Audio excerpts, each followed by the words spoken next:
Olá pessoal, na indicação de leitura de hoje não trataremos especificamente de um livro, mas de uma forma de ler livros ou de um formato novo de livros, que é o livro eletrônico.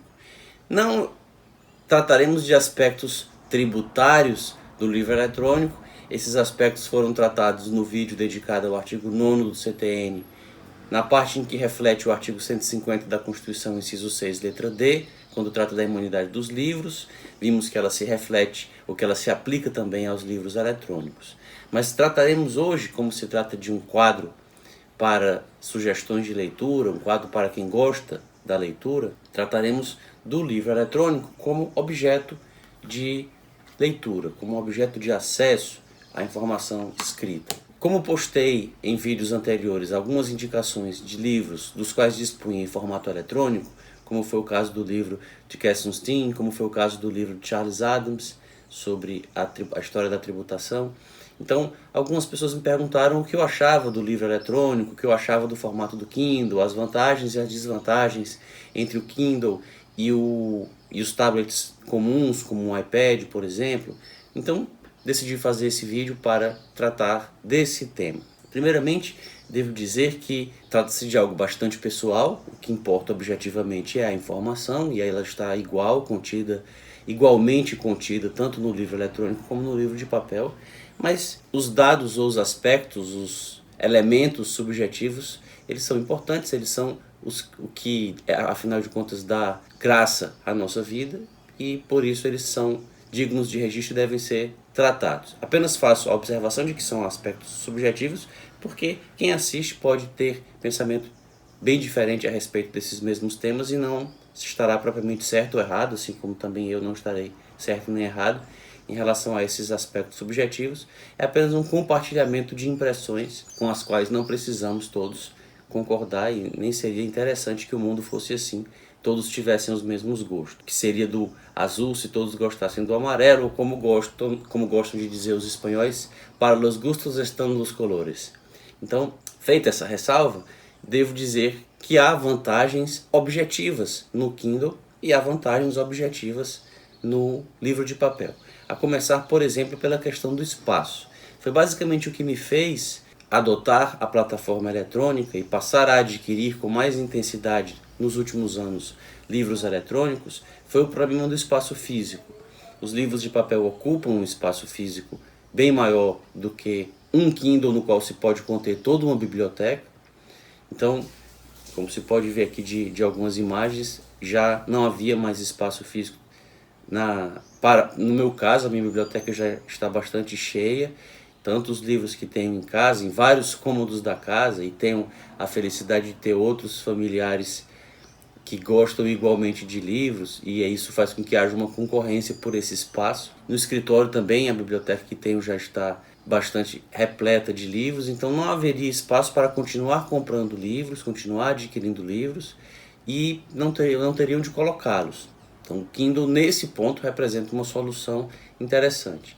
E aí nesse caso não me refiro necessariamente ao Kindle, ao iPad, mas qualquer plataforma digital. Outra vantagem também pode ser dita como objetiva em relação ao livro de papel é o tempo para aquisição. Então se alguém procura um livro, está fazendo uma pós-graduação, o professor recomenda que se adquira e se leia um determinado livro sobre certo assunto até a semana que vem. Ou a pessoa vai fazer uma peça, vai usar para uma pesquisa que ela precisa com urgência do livro. Se ela comprar o livro de papel, que vai ser enviado pelo correio para ela, haverá uma demora de 1 semana, 2 semanas para que esse livro chegue. Enquanto que no caso do livro eletrônico, estando disponível o livro no formato eletrônico, ele pode ser obtido, ele pode ser adquirido e em segundos ele estará à disposição. Então, basicamente essas são as vantagens do livro eletrônico. A questão do espaço físico se reflete também na portabilidade. Então quando alguém vai fazer uma viagem e quer levar alguns livros para ler no aeroporto, para ler no avião, para ler em momentos de espera durante a viagem, se ela levar um livro de papel, ela terá um livro à sua disposição. Ela pode talvez levar 2 ou 3, mas se levar mais do que isso já vai ter um problema de peso e de espaço.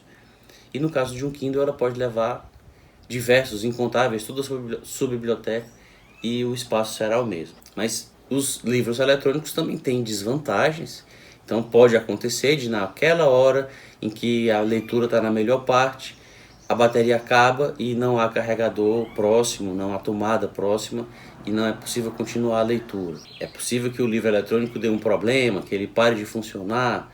Não é a mesma coisa, e aí entram elementos subjetivos. Não é a mesma coisa ainda ler no livro eletrônico e ler no livro de papel. Então isso pode fazer com que as pessoas que gostam do contato físico com a página, o contato físico com o cheiro do objeto, ou de mesmo ter o objeto, o livro em mãos e não apenas o arquivo eletrônico, isso pode também fazer a sua diferença. E aí aqui, para não dizer que esse vídeo foi apenas um vídeo de indicação de plataforma de leitura ou de objeto de leitura, deixo uma indicação de um livro que é A Revanche do Analógico.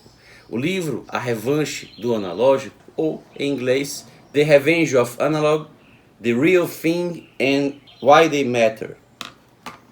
A Revanche do Analógico, as coisas reais e por que elas importam. É um livro no qual este autor, David Sacks, ele explica um fenômeno curioso. Quando se popularizaram as plataformas ou as formas digitais de se fazerem coisas que até então se faziam de formas analógicas, como a fotografia, como ouvir músicas, como fazer registros escritos, uma primeira tendência foi a de uma elevadíssima queda na venda desses objetos analógicos. Então houve uma queda vertiginosa na venda de CDs quando começou a venda de músicas por meio digital, por download.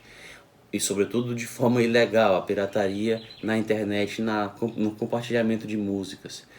Houve uma queda vertiginosa na venda de cadernos, por exemplo, quando se começaram a utilizar computadores para fazer esses registros. Houve uma queda expressiva na venda de filmes para máquinas fotográficas analógicas e diversas empresas quebraram mesmo com o advento da máquina digital. Mas algum tempo depois, sobretudo quando as plataformas digitais se tornaram ainda mais sofisticadas e mais intensas, a digitalização aumentou ainda mais. Houve uma revanche, daí o título do livro, do analógico, que foi uma busca de algumas pessoas, não de todas, mas de um grupo significativo de pessoas, de volta pelo analógico. E ele cita também o exemplo do videogame. No caso do videogame, com a popularização do videogame, as pessoas preferiram o videogame aos jogos de tabuleiro, aos jogos físicos. Sobretudo quando elas tinham que ir à casa uma das outras para jogar videogame. Então 3, 4 adolescentes iam para a casa de um amigo para lá fazer um campeonato de videogame. E lá eles interagiam, eles lanchavam juntos, eles passavam a tarde se divertindo ao redor do videogame. Mas com o incremento da tecnologia, passou a ser possível fazer jogos de forma socializada, várias pessoas participarem de uma invasão à Alemanha durante a Segunda Guerra Mundial, várias pessoas participarem da invasão a um castelo medieval na condição de guerreiros de um determinado exército medieval, e pessoas do mundo inteiro se juntam para virtualmente, em grupo, participarem do jogo. Só que elas não estão vendo uma a outra, não estão ouvindo fisicamente, presencialmente, talvez por headphones, mas diz o autor, não é a mesma coisa, não é o mesmo contato físico. O ser humano é um ser social que gosta dessa interação presencial e, por isso, estão se popularizando. Houve uma retomada no crescimento da venda de jogos de tabuleiro, jogos em que a pessoa joga Monopoly ou War, ou no caso da versão brasileira, Banco Imobiliário, mas em tabuleiro, e inclusive lugares nos Estados Unidos se popularizam vários lugares que são cafés, que são bares onde as pessoas vão para jogar esses jogos de tabuleiro. Claro que essa revanche do analógico não significa o fim da tecnologia digital, muito pelo contrário, é claro que ela prevalece, que ela prepondera, mas apenas ele mostra nessa pequena retomada de crescimento de alguns nichos de itens analógicos, como são os moleskines, como são as máquinas analógicas, como são os livros de papel e como são os vinis, que tiveram também uma expressiva retomada na sua popularização e nas suas vendas. Então essa retomada mostra que as pessoas têm uma necessidade, têm uma busca, têm uma carência pelo contato físico com as coisas reais. E isso pode fazer com que o livro de papel continue tendo o seu valor, apesar das desvantagens que diz. Mas Pondo esses aspectos todos de lado e falando dos livros digitais, até porque eles não precisam ser rivais e concorrentes e alternativos, ou um ou outro, a pessoa pode utilizar os dois, pode ter alguns livros de papel, ter alguns livros em formato digital, mas o fato é que, dentre os digitais, dentre os tablets, ou as plataformas, ou os objetos leitores usados para leitura de livro digital, quais são as vantagens e as desvantagens deles. Então aqui faço apenas um paralelo, uma comparação entre o iPad e o Kindle. São os dois que mais utilizo para leitura de livros eletrônicos. Tem uma biblioteca bastante expressiva, bastante significativa já, tanto em um como em outro. Livros diferentes, alguns no iPad, alguns no Kindle. Então quais são as vantagens de um e de outro? Basicamente, no caso do iPad, nós temos um tablet que é um computador, apenas que o teclado e o mouse são a própria tela que é sensível a toque.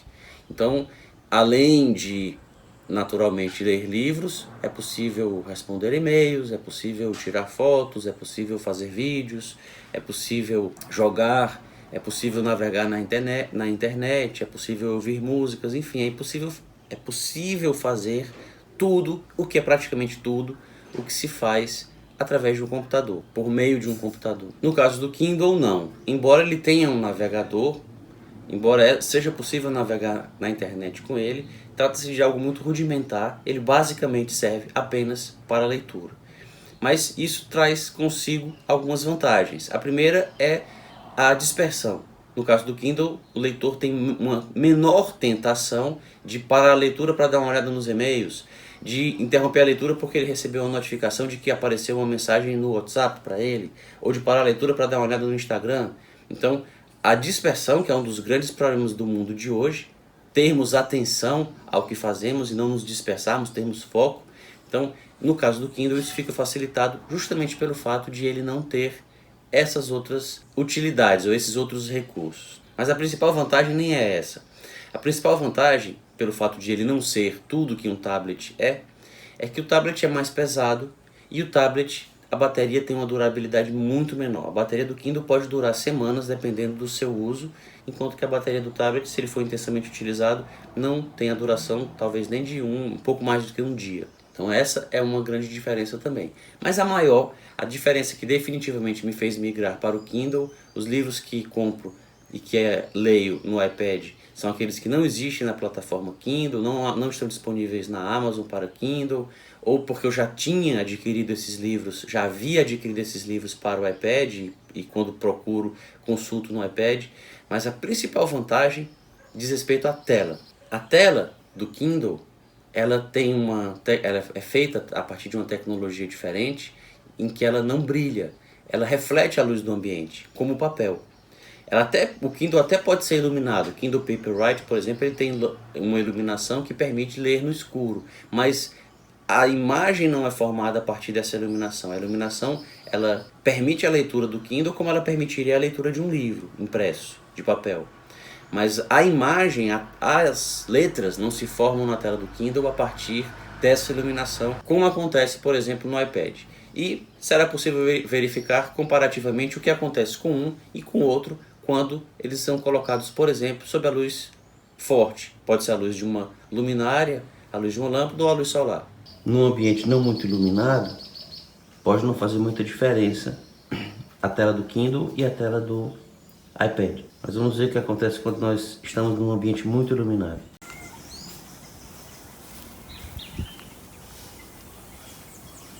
Sob o sol forte, a imagem do Kindle praticamente se transforma em um papel, tão nítida quanto um papel, ao passo que a imagem do iPad desaparece. Então, se estamos à beira de uma piscina, se estamos na praia, se estamos no pátio da faculdade, em um ambiente bastante iluminado, a leitura no iPad ela pode ser praticamente impossível, enquanto a leitura no Kindle torna-se tão agradável quanto a leitura em um livro de papel. Com a diferença, com a vantagem em relação ao iPad, como já mencionei, de o Kindle ser bem mais leve e ter uma durabilidade muito maior em sua bateria. Existem outros aspectos, como a possibilidade de fazer notas, como a possibilidade de realçar alguns trechos do texto, de até compartilhar essas notas, de selecionar trechos que nos interessam e já poder compartilhar esses textos diretamente no Twitter ou no Facebook, ou mesmo de guardar para si, mandar para si por e-mail aqueles trechos para posterior utilização em um fichamento, em uma citação, em um trabalho acadêmico. O Kindle também permite isso, mas nesse ponto ele não se diferencia do iPad, que também permite. Inclusive há um aplicativo para o iPad em que ele pode ler os livros, se podem ler no iPad os livros feitos para Kindle. O iPad vira um Kindle no que tange ao software, no que tange a sua parte lógica. Claro que a tela continua sendo a tela de um iPad, mas não deixa de quebrar um galho esse aplicativo, quando, por exemplo, se está com o telefone celular, mas não se está com o Kindle, é possível, com o aplicativo do Kindle, acessar a sua nuvem na Amazon e ler os seus livros também no celular. Mas, como disse, a grande vantagem realmente é a tela. A tela é a que faz com que o Kindle se aproxime bastante do livro de papel e tire um pouco do desprazer para os que gostam das coisas analógicas de ler em formato eletrônico. Essa é a indicação de leitura de hoje, as plataformas eletrônicas para leitura de textos e, sobretudo, o Kindle, pela sua vantagem em relação às outras, decorrente da sua tela e da imagem por ela apresentada. Quem tiver interesse em acompanhar os próximos vídeos do canal, peço que se inscreva, curta este vídeo e não deixe de usar a caixa de comentários para dizer o que pensa de livros eletrônicos, o que pensa de livros de papel, o que pensa da leitura em Kindle, ou em iPad, ou em qualquer outra plataforma de leitor que utilize. Até um próximo vídeo.